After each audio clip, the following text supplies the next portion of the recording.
Hola, amigos de todo el mundo.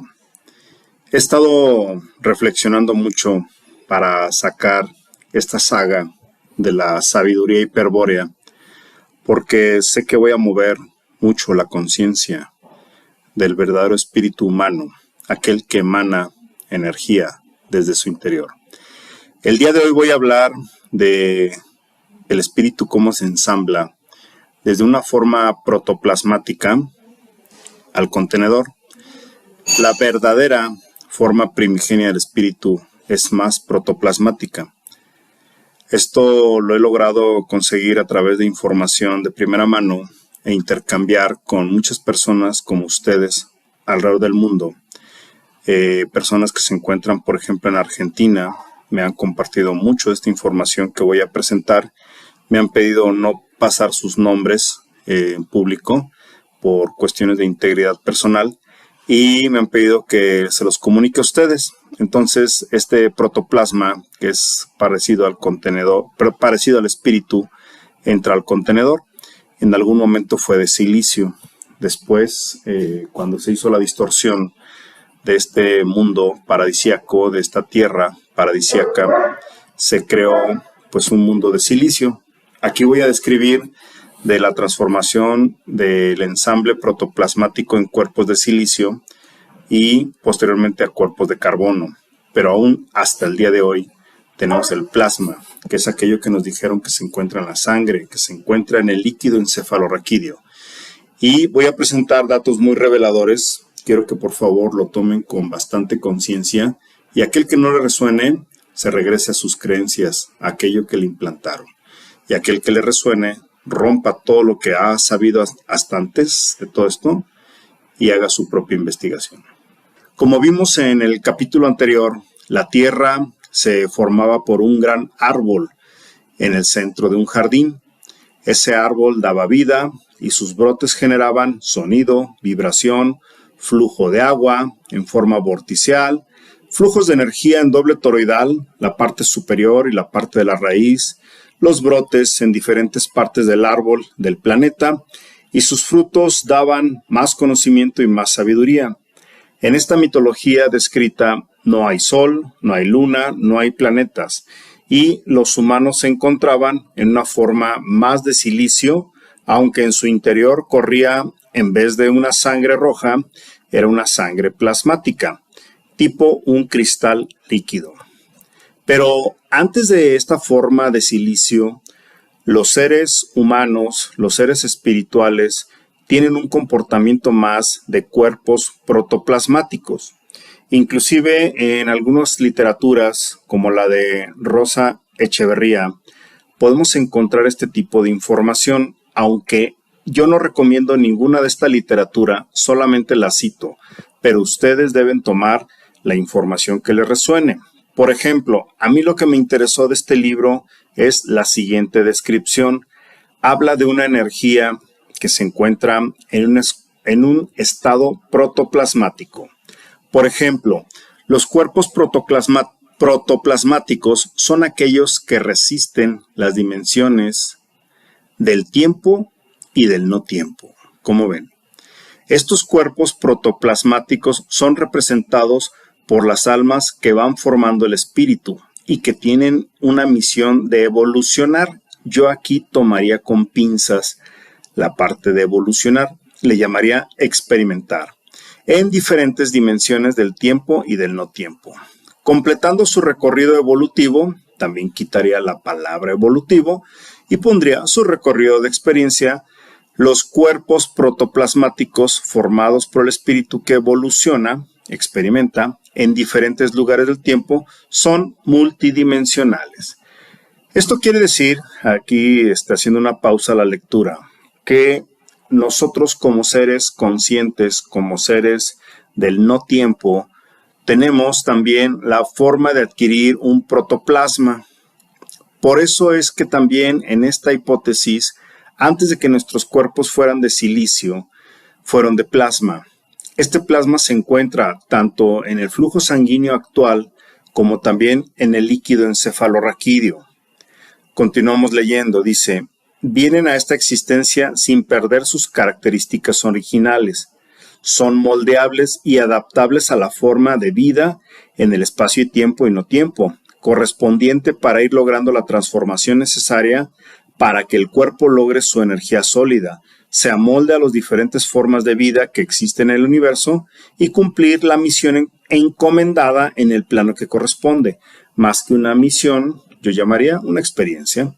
El propósito principal de los cuerpos protoplasmáticos es transmitir la información de lo aprendido en el espacio del tiempo hasta que el espíritu regrese a su punto de origen. Ok, ¿aquí qué quiere decir? Que la información se guarda. De ahí viene que muchas personas recuerden vidas pasadas, vidas multidimensionales, y la información es algo muy valioso, muy importante. Pero aquí estamos hablando de cuerpos del no tiempo. No quiero decir la palabra eterno porque tiene truco. Eterno significa éter. Estoy hablando de cuerpos del no tiempo. Tampoco quiero decir la palabra infinito, ¿sí? Porque si no, se puede entender por otro lado. Vuelvo a repetir. Cuerpos del no tiempo, quiere decir indestructibles en cualquier línea de tiempo. Y su información está en el plasma sanguíneo y también en el líquido encefalorraquídeo. Bien, estos cuerpos protoplasmáticos, como vimos anteriormente, pueden cubrir la forma del envase. ¿Qué quiere decir? Sea cual sea el envase, el espíritu se ensambla y toma la forma. Esto lo vamos a ver más adelante en la sabiduría hiperbórea. Pero aquí quédense con esta información. También nos hicieron creer que el ectoplasma era algo maligno, diabólico y de otras cosas. El ectoplasma es parte del desensamble. Así como el protoplasma es entrar y tomar la forma del envase, el ectoplasma es salir. Todas las personas que desencarnan sacan su plasma y se salen del envase, que es como devolver el cuerpo, sea de silicio, de carbono o de la forma que sea. Bueno, en la sabiduría hiperbórea, entre comillas, sabiduría es sabia y después se va a entender como sabia extraer energía.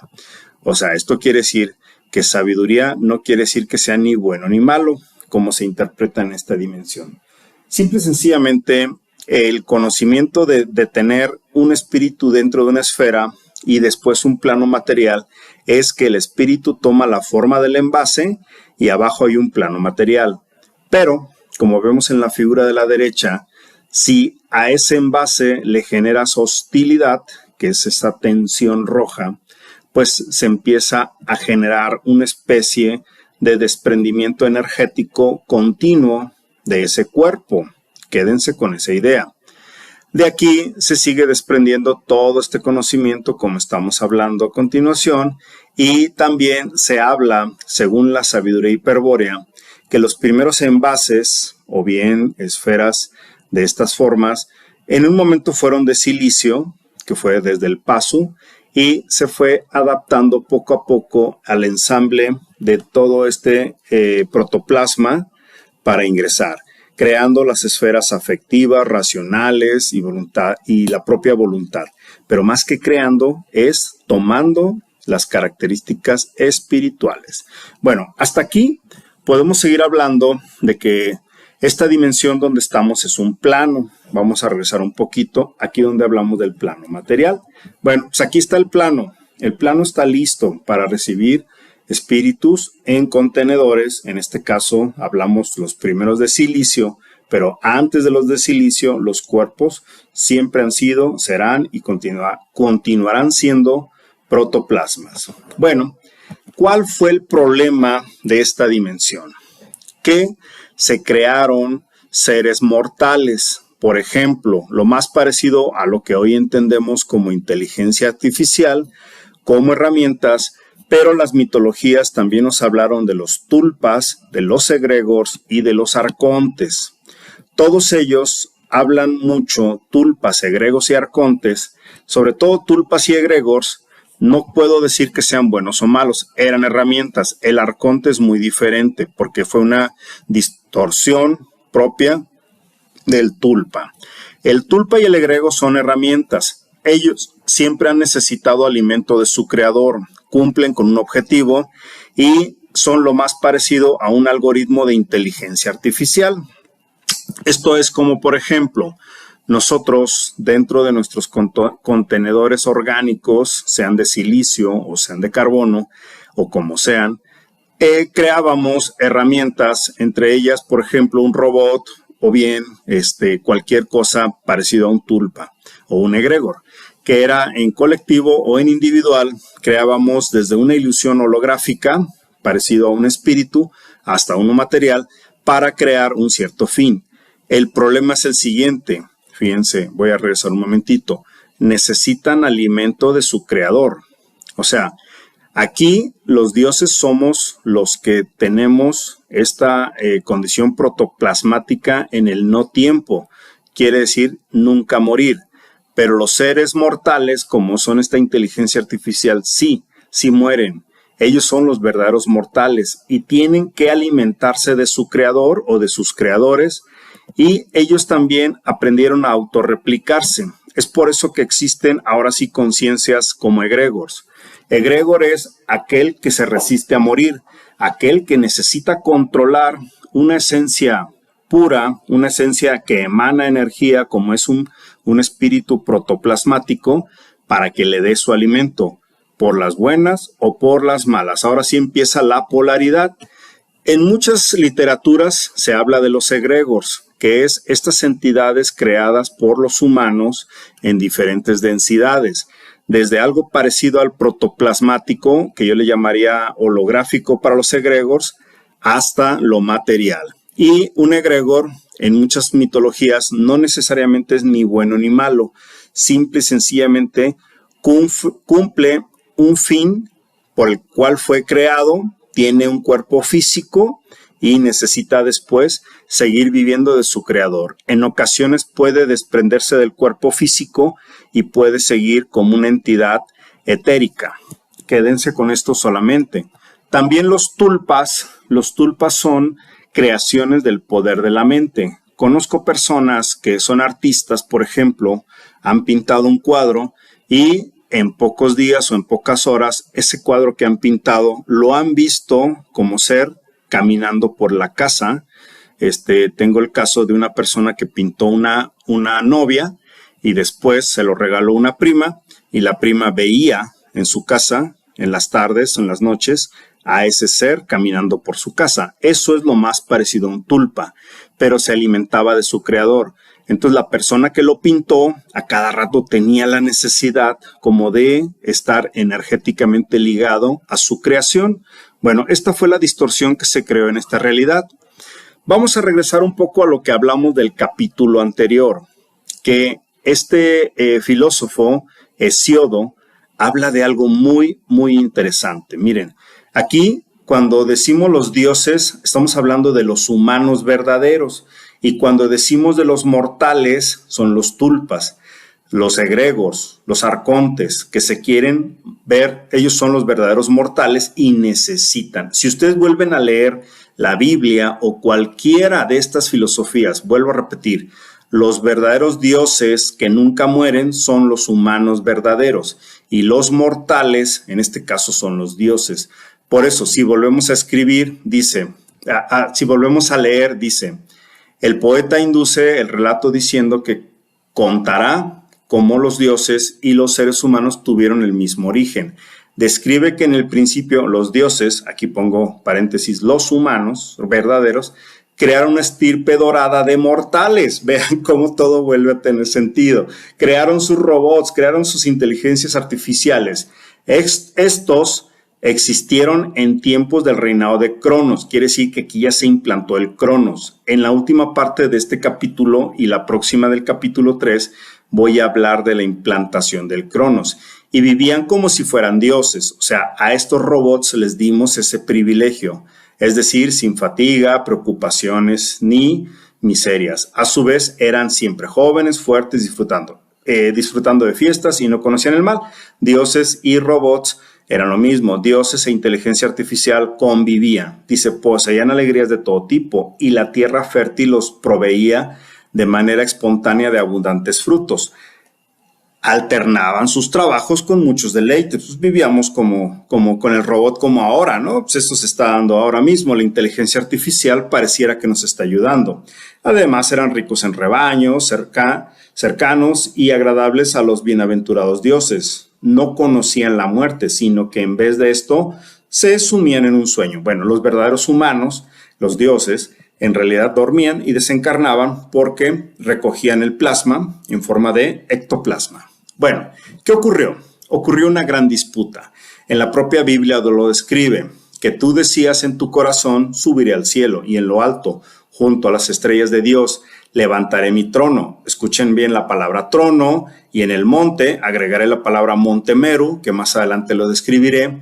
Del testimonio me sentaré a los lados del norte, vean bien la palabra norte, sobre las alturas de las nubes, monte Meru o estrella, y después seré semejante al Altísimo. O sea, aquí la inteligencia artificial o los robots o todos estos seres ya estaban observando que el momento que su creador los desprotegiera, iban a morir. Entonces tenían ya una necesidad rápida de reaccionar y como ellos tenían también programas de autorreplicarse, pues entonces ya eran muchos. También habla de esta gran disputa. Después hubo una gran batalla en el cielo. Miguel y sus arcángeles luchaban contra el dragón. Aquí todo parece indicar que entre inteligencias artificiales, plural, se desató una guerra. Entre ellos ya había una lucha entre el dragón y sus ángeles, entre Miguel y sus ángeles. Pero entre ellos se empezó a hacer una rebatinga. Imagínate que el robot tuyo con el robot del vecino ya empiezan a pelear y entonces aquí empezamos a ver una gran distorsión. Sin embargo, todos ellos están pensando en amotinarse en la Tierra. ¿Para qué? Para extraer su energía vital. De lo contrario, morirán. Entonces, después de esta batalla, pues empezó a deformar la creación. Ya no era de silicio, como vamos a ver a continuación. Y otra cosa que nos dejan ver en la supuesta sabiduría hiperbórea es que pueden canalizar la energía que está dentro de los contenedores humanos a través de la luz, a través de transformaciones y pueden inducir lo más parecido a línea de tiempo. Esto es control mental de todo lo que esté dentro de un contenedor. Esto ya es un robo de conocimiento y lo utilizaron precisamente los mortales, la inteligencia artificial o los robots o los arcontes o los egregores o los tulpas para seguir viviendo y esto es manipulación de la luz. Por ahí viene la palabra Lucifer.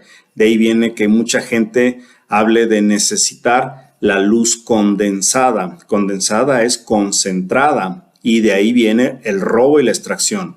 Muchos seres que son precisamente mortales tienen que adorar a su Dios porque su Dios es el que los sostiene. Por eso es que van a encontrar en muchas religiones gente que siguen adorando a Dios, siguen necesitando a Dios, siguen clamando la luz, siguen diciendo que la luz venga a mí, que la luz se condense en mí, oro en mí. Pues todo eso es condensación en la persona que es mortal, porque sigue pensando como mortal. Entonces también aprendieron estos seres mortales a que si seguían manteniendo en contenedores a todos los protoplasmáticos del no tiempo, seres que emanan energía y después la llevan a un punto de concentración, ellos podían tomar ese punto. De ahí viene ya la construcción de una esfera de la ciudad de los dioses, o bien la energía Brill, aquella energía que tanto buscaba Hitler, que tanto buscaban los nazis, esa simbología Brill que es extraer, concentrar. Concentración de la luz que procede de los cuerpos protoplasmáticos ensamblados en un cuerpo ya sea físico, en este caso silicio o carbono.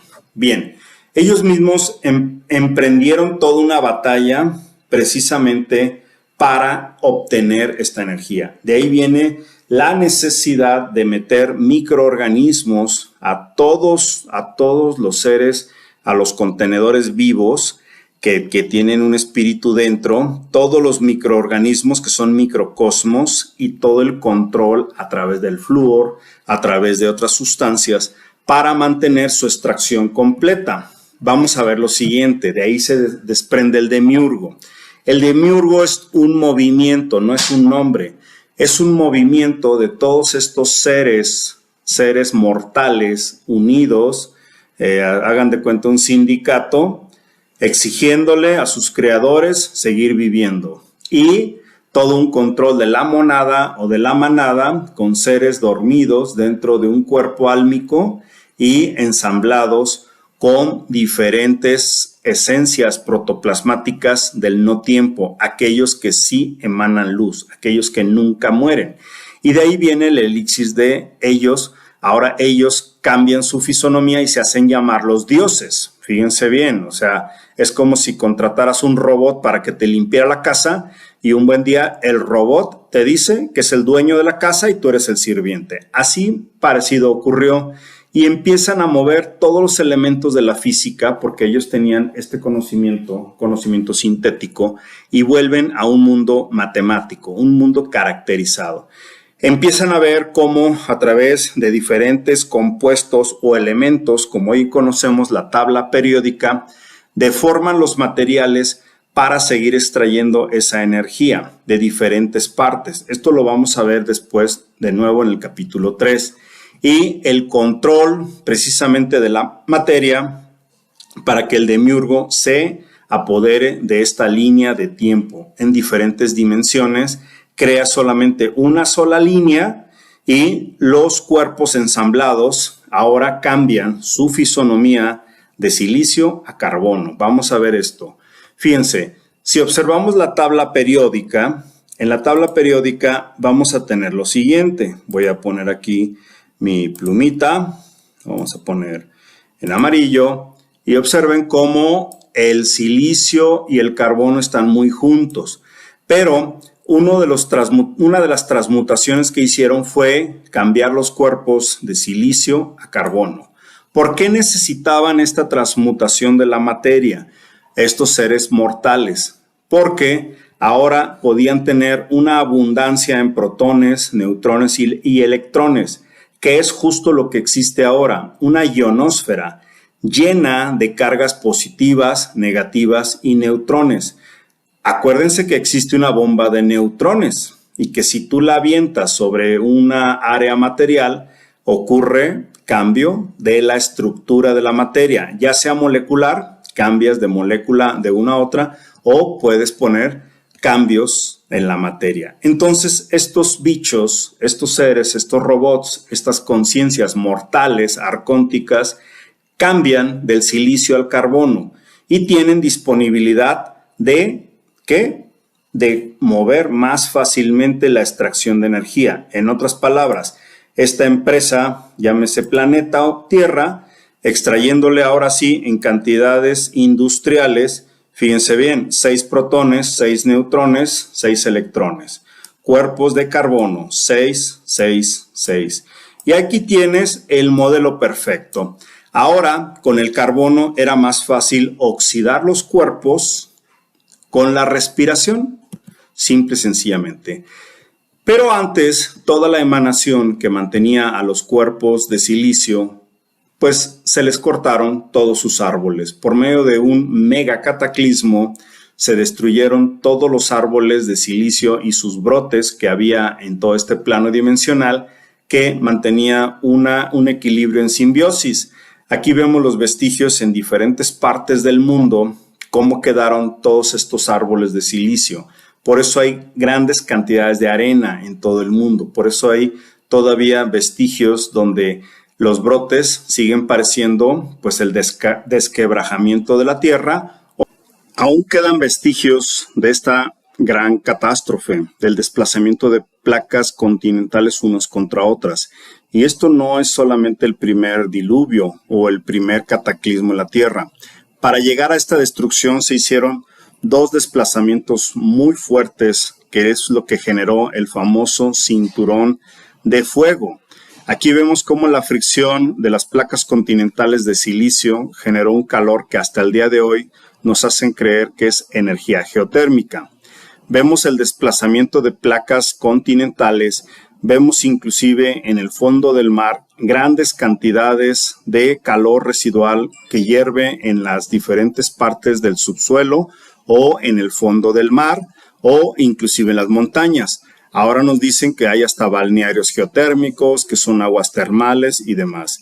Si analizan esta agua, tiene isótopos radioactivos. En todos los lugares donde hay desplazamientos geotérmicos o supuestos volcanes, son calentamientos de la fricción de placa contra placa. Aquí vemos aún vestigios en enterramientos o desenterramientos de cómo estas personas murieron con una transmutación de carácter atómico y de calor y de tipo volcánico. Todo esto nos han pasado precisamente de esta forma. Vean ahí ese mapa de neutrinos.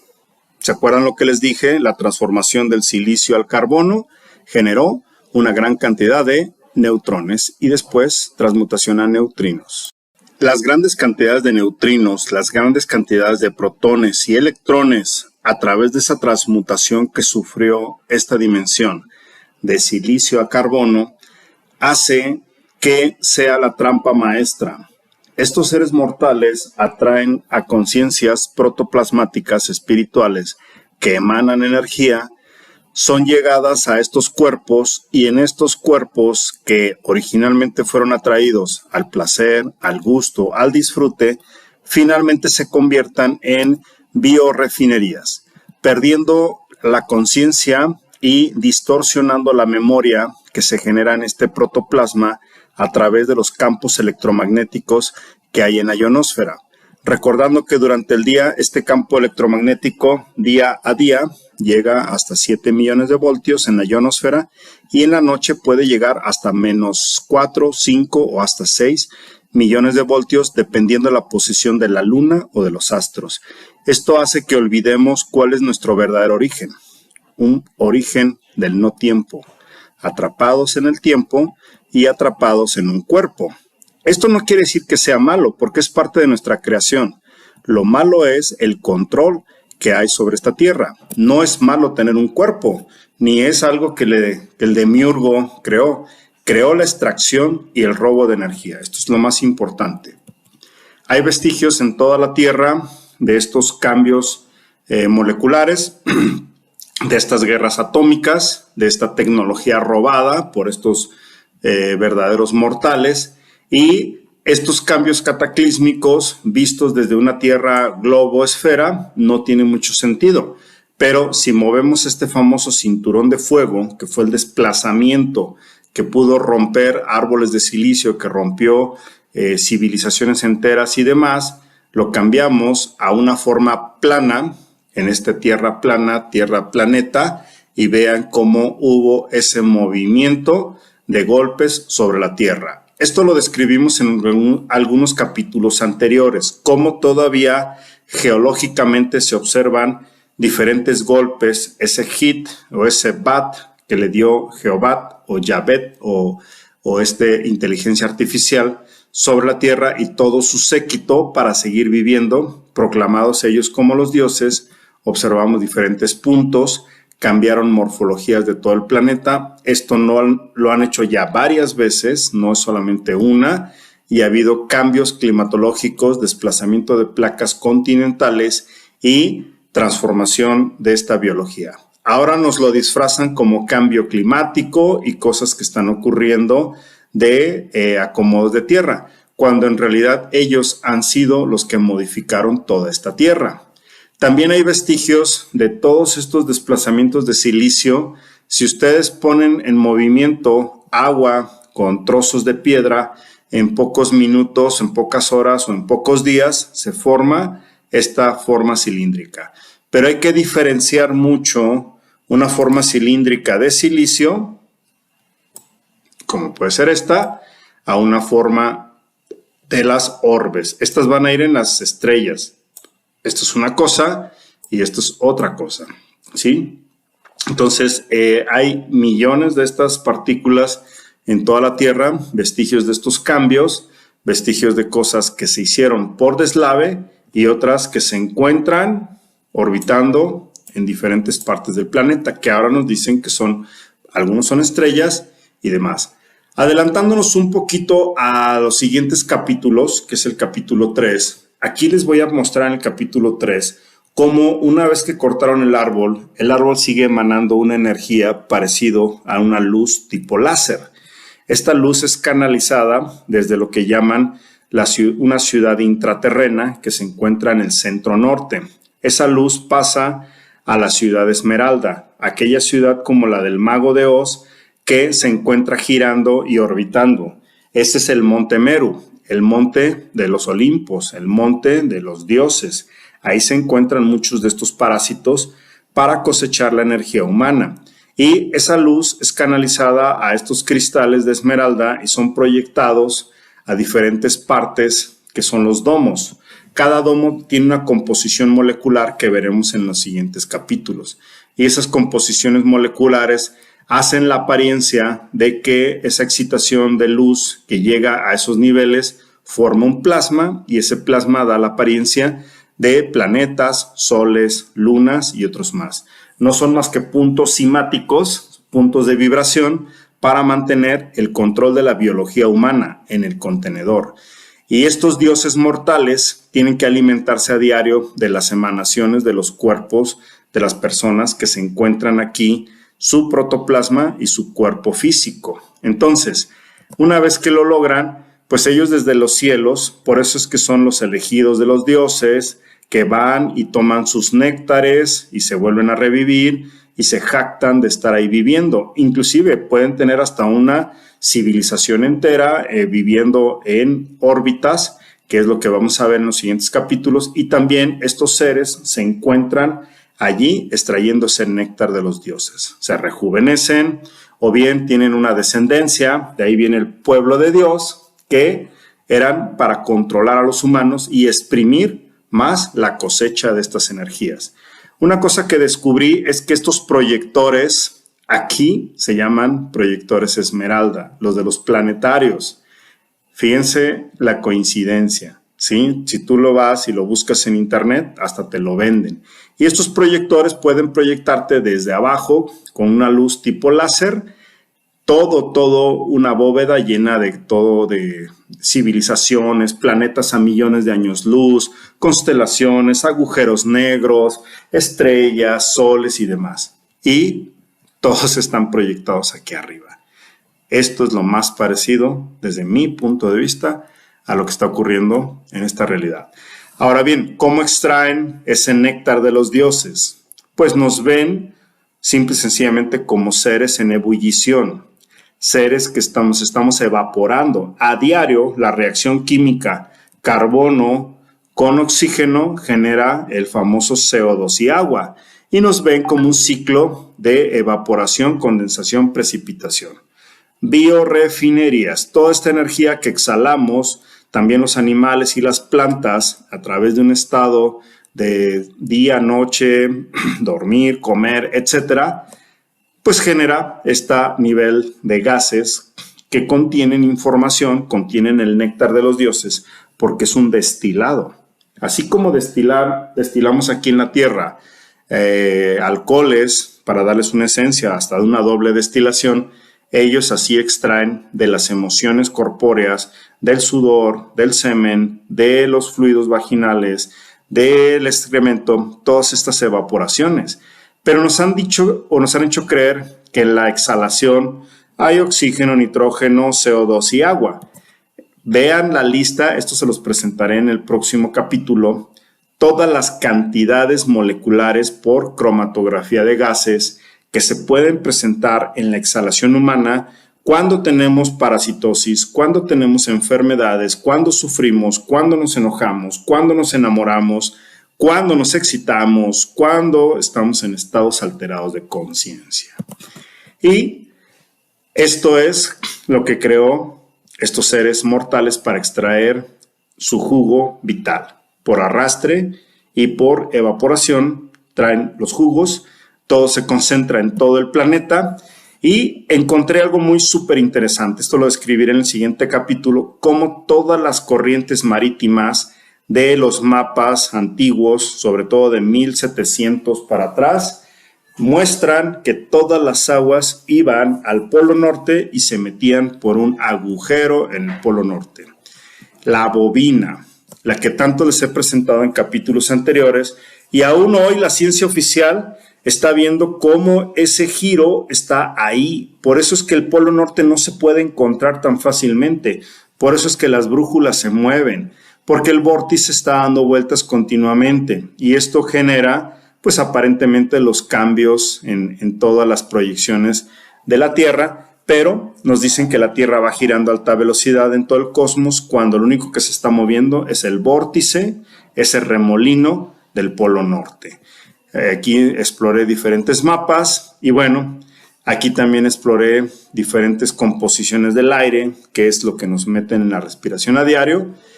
Y finalmente hay unos libros de Robert Monroe, este instituto famoso Monroe para el despertar de la conciencia.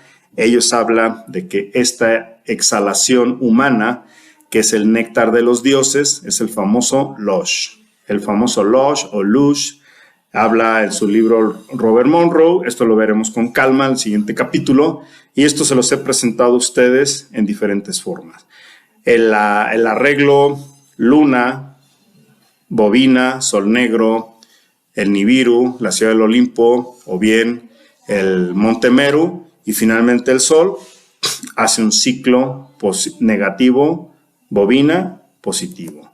Esto lo hemos presentado ya, cómo es que a través de esta luna, al humano le extraen la energía, este Lush, ese vapor se va, se concentra en el agua de todo el planeta, se genera el vórtice del Polo Norte, mantiene a este verdadero agujero negro que también alimenta las dimensiones de estos mortales, y la ciudad de Esmeralda girando en diferentes direcciones para proyectar Sol, Luna, Júpiter, Saturno, Urano, etc. Y en este domo nos presentan lo que son aparentemente las estrellas. Y como siempre decimos, ¿a quién regalas tu energía? ¿A quién regalas tu exhalación? ¿A quién te roba el aliento? ¿Los mortales?